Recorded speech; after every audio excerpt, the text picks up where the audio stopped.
Hi friends കേട്ടോ അങ്ങനെ heroine നോക്കാറുണ്ട് അവളിങ്ങനെ ജേഹബോനെ പിടിച്ച് എന്തിനാ നിങ്ങൾ അവളെ മാരേജ് അയച്ചാൽ നിങ്ങൾക്ക് എന്നെ മാരേജ് കഴിക്കാൻ പറ്റില്ല അവളെന്നെ മാരേജ് അവളെ ഡിവോഴ്സ് ചെയ്യാന്ന് പറഞ്ഞു ജേഹബക്ക് വന്ന ടെൻഷനിൽ പളാന്നൊരടി വെച്ച പോക്ക് അതുകൊണ്ട് അവൾ മീറ്റ കൈ വെച്ച് ഷോക്കിൽ നോക്കാൻ തുടങ്ങി.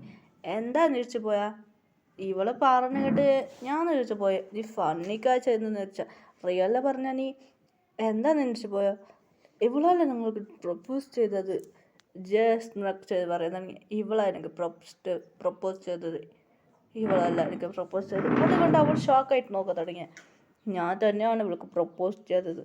അവൾ നമ്പാൻ പറ്റില്ലായിരുന്നു. അതുകൊണ്ട് ജിമ്മിന് ഓൾറെഡി ജേഹബോടെ സംസാരിക്കുന്നത് ഫുൾ വീഡിയോ ചെയ്തായിരുന്നു. അങ്ങനെ ജേഹബ് അവിടെ ടി വി ഉണ്ടായിരുന്നു. അതെ, ആ ടി വിയിൽ ഇങ്ങനെ പിൻ കുത്തിയായിരുന്നു. ഹീറോ ഇങ്ങനെ അറിയാതെ മതി വന്നായിരുന്നു. ഇങ്ങനെ വെട്ടി സാർ നിങ്ങൾ എന്താ ഇവിടെ ചെയ്യുന്നത് അതിൽ കേട്ടായിരുന്നു. അതുമാതിരി ജേഹബ് പ്രപ്പോസ് ചെയ്ത് ഹീറോ ഷോക്കിൽ അതെല്ലാം ഉണ്ടായിരുന്നു. ഇപ്പം മനസ്സിലായി ആരാ പ്രപ്പോസ് ചെയ്ത് നിങ്ങൾ തന്നെ അങ്ങനെ ജേഹബ് പറഞ്ഞായിരുന്നു. ഇനി മേലെ എൻ്റെ വൈഫിനെ അങ്ങോട്ടും ഇങ്ങനെ പറഞ്ഞ ഞാൻ എന്നെ എന്ത് ചെയ്യുമെന്ന് എനിക്കറിയില്ല. അങ്ങനെ ജേഹബ് മരട്ടെ ഇവിടുന്ന് പോകുന്നു നല്ലത്. ജേഹബ് ടെൻഷനായിരുന്നു. ഹീറോയിൻ എന്തെല്ലാം പാടായിരുന്നു. അതുകൊണ്ട് ജേഹബക്ക് ഹീറോയിൻ്റെ ലാംഗ്വേജ് നന്നായിട്ട് അറിയും. ജേഹബ് മലയാളത്തിൽ സംസാരിക്കേണ്ടത് അവൾക്ക് ഷോക്കായിരുന്നു. അതുകൊണ്ടാണ് ഇപ്പോൾ മലയാളത്തിൽ സംസാരിക്കുന്നത്. അവൾക്കും കൊറിയൻ അറിയില്ലായിരുന്നു.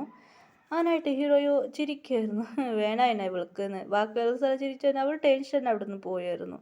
അങ്ങനെ ഹീറോയി അങ്ങനെയായിട്ട് നൈറ്റായിരുന്നു. ഹീറോയി തങ്ങിയിട്ട് മറിച്ച് നൈറ്റായി അതിനെന്താ പൊടി അങ്ങനെയായിട്ട് ഹീറോയിൻ റെഡിയാക്കി റൂമൊക്കെ പാലെടുത്ത് അരച്ചായിരുന്നു.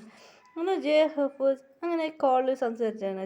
ജേഹബ് ഹീറോയി വന്നത് ഫോൺ കട്ട് ചെയ്ത് പിന്നെ വിളിക്കാമെന്ന് വിളിച്ചിട്ട് കട്ട് ചെയ്ത് അങ്ങനെയായിട്ട് ഹീറോയിൻ നാളെ വിളിച്ചോളാന്ന് കട്ട് ചെയ്തായിരുന്നു. പിന്നെ വിളിക്കുന്നത് ജമ്മിന് പറയുന്നത് പിന്നെ വിളിക്കുകയും പിന്നെ വിളിക്കുകയില്ല എന്ന് പറഞ്ഞ് അവർ കട്ട് ചെയ്ത്. ഹീറോയി വന്നിരുന്നു. ജേഹബ് എടുത്തായിരുന്നു.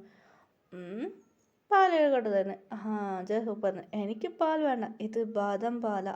ഓ എന്നെ ജേഹബ് കുടിച്ചു. നന്നായിട്ടുണ്ട് ടേസ്റ്റ് എന്ന് ജേഹബ് പറഞ്ഞായിരുന്നു. എന്നെ കുടിച്ചോന്ന് പറഞ്ഞു. ഹീറോയി സ്മെൽ ചെയ്ത് കുടിച്ചായിരുന്നു. അങ്ങനെ ജേഹബ് അടുത്ത് വന്ന് ജേഹബ് പിടിച്ച് കിസ് ചെയ്യാൻ തുടങ്ങിയായിരുന്നു. ഹീറോയി മുളിക്കാൻ തുടങ്ങിയായിരുന്നു. ജേഹബ് പറഞ്ഞു പാലും കട്ടിയും ലിഫ്റ്റും നല്ല ടേസ്റ്റ് ഉണ്ടെന്ന് ജേഹബ് പറഞ്ഞു. ഹീറോയിൻ്റെ വീട് പിങ്ക് ആവാൻ തുടങ്ങി. ജേഹബ് സ്മെക്ക് ചെയ്തായിരുന്നു. എന്താ വീടിൻ്റെ വിഷയമാവാൻ തുടങ്ങി. ജേഹബ് അങ്ങനെയൊന്നും പറയണ്ട. അങ്ങനെ അവർ ലൈഫ് സ്റ്റാർട്ട് ചെയ്തു. പിന്നെ കുറച്ച് നാൾ ഇവിടെ താമസിച്ച് ജേഹബ് പിന്നെ കൊറിയയ്ക്ക് പോയി. കൊറിയയിൽ സൈസ് മാരേജ് ആയിരുന്നു. അവൾ ഒരുമാതിരി സിക്കോമറിയാൻ അവൾ സൈക്കോ അല്ല, അവൾ ഒരുമാതിരി ഒരു പിരാതിമാരി ചെയ്യുമായിരുന്നു. എങ്ങനെ ഇവളെന്തെല്ലാം ബാഡ് ന്യൂസ് കൊടുക്കാൻ എങ്ങനെ അവൾ പ്ലാൻ ചെയ്തായിരുന്നു. അതെ, ജേഹബ് ഹീറോയുമല്ല ഭയങ്കര ഒബ്സെഷൻ.